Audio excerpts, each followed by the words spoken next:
Hi, John McElroy here talking all things automotive. And I want to talk about the Inflation Reduction Act, the IRA. It's going to be a game changer for the domestic automakers as they transition to electric vehicles. But for foreign car companies, the IRA is a big problem. And for about a half dozen of them, it could even threaten their existence in the American market unless they make some significant changes.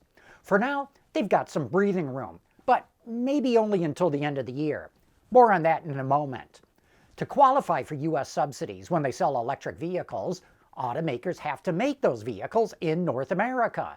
But a number of automakers don't have any plants in North America, including Mitsubishi, Jaguar, Land Rover, and Porsche. Now, that may not be too much of a problem for Porsche, Jaguar, and Land Rover.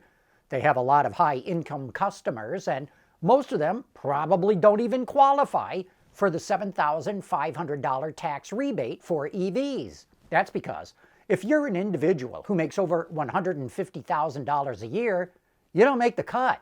If you're the head of a household, the cutoff is $225,000, and if you file a joint return, it's $300,000 a year. So a lot of high-end buyers weren't going to qualify anyway. But for Mitsubishi, not having a North American assembly plant could be a big problem. And while Subaru does have an assembly plant in the US, and Mazda shares one with Toyota, neither company plans to make EVs in them, at least not for now.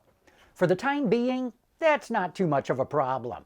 That's because the US Treasury, under heavy pressure from the White House, gifted the foreign automakers a great big tax loophole. It decided to classify leases as commercial transactions, not as retail sales.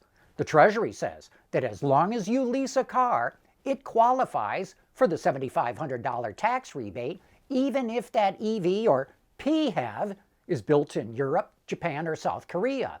So why did the Biden administration want this loophole? Because solid American allies like Germany, Japan, and South Korea complained bitterly that the IRA would put their automakers at a significant disadvantage. And the president didn't want to piss off a bunch of allies when he needs their help against Russia over its invasion of Ukraine, or if he needs their help over any problems that could crop up between China and Taiwan. But Congress also has a say in this, and it enacted the IRA specifically to be a Made in USA piece of legislation. Senator Joe Manchin is completely against the loophole from the Treasury, and he's got a lot of clout in Congress. My guess is that at some point, maybe by the end of this year, maybe later, Congress will tell the Treasury to get rid of that loophole. But what the loophole does for now is give the foreign automakers time to start building EVs and battery plants in the US. And that is happening in spades, especially with battery plants. Mercedes-Benz is building one in Alabama. BMW is building one in South Carolina. The Hyundai Group, which includes Kia and Genesis, is putting one up in Georgia. Honda has one going up in Ohio. Toyota is building one in North Carolina. And Volvo's got one going up in South Carolina. Nissan says it's looking for a site, while Volkswagen is looking for a site in Ontario, Canada.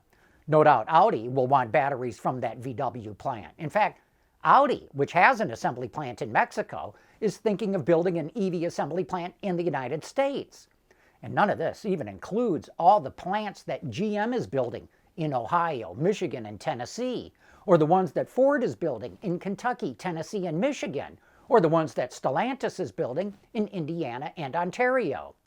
On top of what the OEMs are doing, the battery company Envision AESC, which is headquartered in Japan but is Chinese-owned, is building a plant in Kentucky, another one in South Carolina, and is expanding one in Tennessee.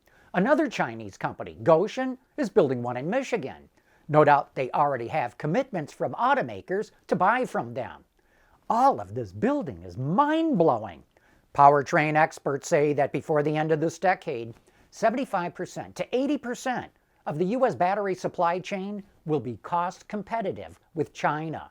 One reason why is that the subsidies to build these plants are significant. $35 per kilowatt hour per cell and $10 per kilowatt hour for the pack, or $45 per kilowatt hour altogether. And it's imperative for automakers to take advantage of this. Starting next year, 50% of the components in a battery have to be made in the USA to qualify for the full EV credits. And that percentage ramps up every year until 2029, when 100% of the battery has to be made in the US. Once that domestic content qualifier kicks in next year, that's when I think the leasing loophole could go away. And that's why Mazda, Mitsubishi, and Subaru need to have a plan B. Mazda is already making rumblings that it may start building EVs in the US. Subaru says it's got no plans to build EVs in the US, but it's hard to see them sticking to that plan. The US is by far Subaru's biggest and most profitable market, and it can't afford to lose it. Now, having said that, both Mazda and Subaru are partly owned by Toyota, and they can probably cut some sort of deal whereby Toyota helps them out. And since Mitsubishi is part of the Renault-Nissan alliance, maybe Nissan can throw it a life preserver. But they got to do something, because otherwise the IRA is a threat to their existence in the American market.